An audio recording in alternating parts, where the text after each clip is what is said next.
Hey guys, Ashlane here, and the subject of today's video is Get That Dark.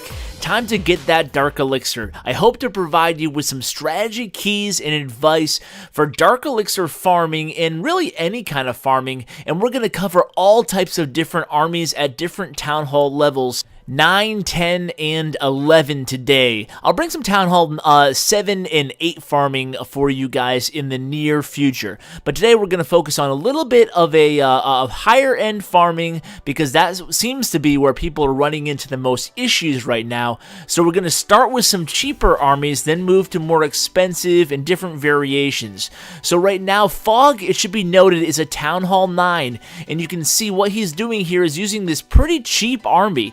A little bit of elixir cost, but no dark cost, and obviously he's dark elixir farming here. He's also in Champion 3, so he's getting a significant amount from the league bonus as well, as long as he can win. So he does pull off a star. That means he'll be getting some of the league bonus plus 4,600 using that Jaibarch type army. Nice, efficient army. You target where the dark elixir is, and that's where you enter the base. It's as easy as that. Bugzilla is doing a similar type of thing, but look at this guy. Forgot to remove his town hall, or forgot to put the town hall in, I should say, to the village again. Maybe he hasn't logged on in quite a while. Maybe it's a dead base. Maybe there are a few out there. Buckzilla is doing the same kind of thing that Fog was doing on the first replay. He's just going into the base where the dark elixir is. It's as easy as that. He's prepared to use one spell if he has to. Now Buck is going to go ahead and target this guy. Buck is a town hall 10, so he's more apt to find these town hall 10s and 11s, even though it's a really rushed town hall 11. But you basically just drop your giants, you drop your wall breakers, whatever you're using to bust through those walls, whether it be earthquake or wall breakers. You create a nice little funnel for the troops and you send them in to the dark elixir. Giants are really effective, even up to all the way to town hall 11. Giants can be really effective when farming. You just might have to mix in some wizards, because let's face it, there just aren't as many dead bases as there used to be. People used to use almost exclusively Barch and Jaibarch and Super Queen for farming. Now you have to be a little bit more creative. Now this is an interesting army here by Reichrum. Now Reich is going to go ahead and use this mass archer farming army. Now this is really cool. He also uses some giants that he had in the clan castle. But basically, Reich is obviously a Town Hall 11. So what he does in farming, it just uses total mass archers and just relies heavily on his heroes. Now, I know what some of you guys are saying. Ash, I don't have max heroes, or what if my heroes are upgrading? Well, obviously, some of these other strategies might be better for you, but you know what? I figured I'd bring a cool variation for people who do have high-level heroes, because you don't see much of this kind of stuff on YouTube or even in-game, just using really simple strategies like this. And this can be pretty effective, especially if you have the Grand Warden. Just kind of make a funnel for the heroes, and then you just kind of send the archers all around and inside with the heroes. It's pretty easy and it's certainly really effective. Not a ton of dark elixir there, but a ton of loot overall. Now this next attack, or the defense by poor Hutters, you can see he was trying to save up this dark elixir and he gave a haul here to Ziobello from Italian Talent. Now he's going to be using a little bit of a variation on a Jaibarch army here. He's going to lure out the clan castle. That's a pretty smart move to do if you're going to be hitting these Town Hall 10s. This is really, Hutters is really a 9.5.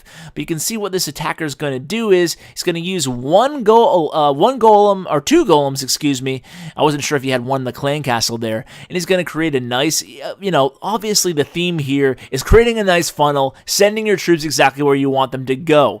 So that's exactly what the deal is here. He's hitting the base closest to the dark elixir side. It's as easy as that. He has the giants going into the center there, trying to catch up with the rest of the troops. He doesn't necessarily need to use all his spells here. Obviously, Hutters is only a 9.5, so no need for the freeze spells, as long as those wizards lock onto that dark elixir, and of course the town hall, because don't forget, 1/5 of the dark elixir is also in the town hall. That rage that was really unnecessary there, that last rage, he would have had the dark pump as is without the spell. But either way, let's not get picky here. It was a great haul for Ziobello with 6,600 dark elixir. Very impressive. Poor Hutters. I don't know, I can feel the pain there. But yeah, that's a nice army composition there with a couple of hogs just to lure out the clan castle in case you do find a base like this where you need to lure out the clan castle. With a hound in there, even if you're not going to kill it, distracting it is a great way to go. That way that your wizards can concentrate on hitting that DE storage. Now it's Cordell again. You guys know him from my previous Super Queen farming strategy videos, and Cordell is a great Super Queen attacker here, and he does this cool variation where he only uses 4 healers on the queen, which is a smart move now post update, because what you can do is, I mean, obviously you guys probably know this already, but when you add more than 4 healers to the archer queen, their effectiveness is strongly mitigated, strongly decreased. So even when you go over 6 healers, you're almost seeing absolutely no effect of the healers on the queen. The only plus side to that is if one healer dies, the other ones can kind of take their place. But otherwise, you're really just kind of wasting troop space. It's a really smart idea, like Cordell's doing here, to add the giants and the archers and the wall breakers and the wizards. Basically, Jaibarch plus wizards, and what you want to do is start with a super queen, kind of a queen walk, and then merge your giants, your Jaibarch, into that army, and hopefully take out as much of the base as possible. We've seen some really nice 3-stars with this strategy, because more often than not, your queen will stay alive. Now, be prepared to use the queen's ability if need be, and also a rage spell on the healers, not the queen, to keep her alive if need be. Now, he almost loses her here to that barbarian king, but she barely stays alive, and the healers pick up the pace and keep her alive there. So the queen's still alive, and at this point, Cordell's just sending in the giants, he has a few, like I said, wizards, archers, as long as he can get that dark elixir. And it looks at this point that a lot of his DPS units, his archers and his wizards have died, but you can see there's just enough left with the queen to finally, eventually get to that DE storage. Now, that might not be the exact way Cordell mapped it out, but hey, either way, he got the DE. That's what it's all about here. And you'll notice on most of these raids, if not all, there's a significant amount of golden elixir. That's why I wanted to bring you this video today, is to illustrate these ways you can farm DE and not only DE. It's nice to be able to pick up golden elixir at the same time.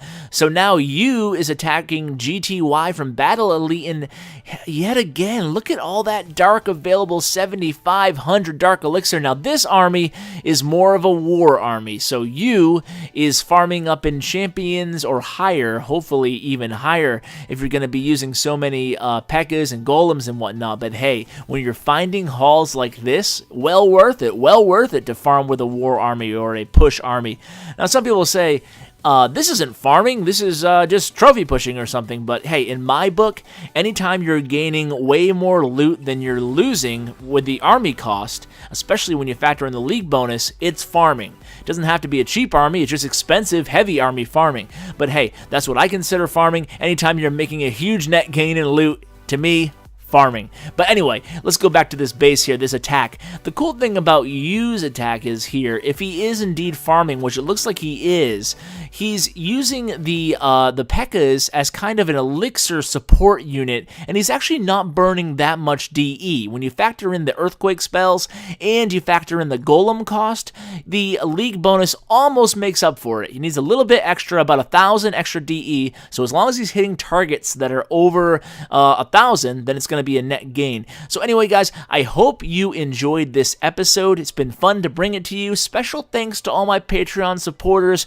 Couldn't do this without you guys. Thank you so much. If you're interested in supporting me on Patreon, go ahead and check out the link in the video info. So guys, thanks so much for watching, and as always, take care.